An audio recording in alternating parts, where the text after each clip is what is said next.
সেই গাইজ কি খবৰ আশা কৰোঁ ভালে আছে। এটা কথা মন কৰে আছেনে আপোনালোকে? হয়তো বহুতে কৰে হয়তো নকৰে চাগে। মানে আজিকালি মানে বেলেগক দেখুৱাৰ কাৰণে মানুহে মানে সুখী আৰু বেলেগক দেখুৱাৰ কাৰণে বা নিজৰ অন্তৰৰ পৰা ভিতৰৰ পৰা সুখী নহয়।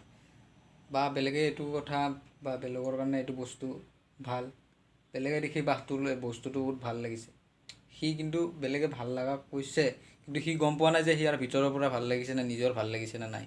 কিন্তু বেলেগক দেখাবৰ কাৰণে বেলেগক কোৱাৰ কাৰণেই সি সুখী, সেনেকুৱা টাইপৰ মানে চলি আছে আজিকালি।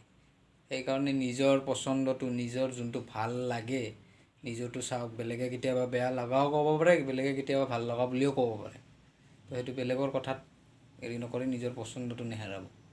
নিজৰ সুখখিনি নিজৰ পচন্দ কৰি লোৱা বস্তুখিনি কেতিয়াও নেহেৰাব। বেলেগক কম্পেয়াৰ কৰি বেলেগে বেয়া লগা বুলি ক'ব কাৰণে আপুনি সেইটো নল'ব বা তুমি সেইটো নল'বা, সেইটো নহয়।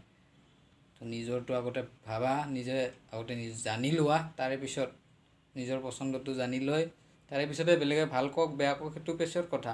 আপোনাৰ নিজৰ পচন্দটো যেতিয়া সুখী হ'ব, মনটো যেতিয়া সুখী হ'ব, তেতিয়া বেলেগে 10টাই ভাল ক'ব, তাৰে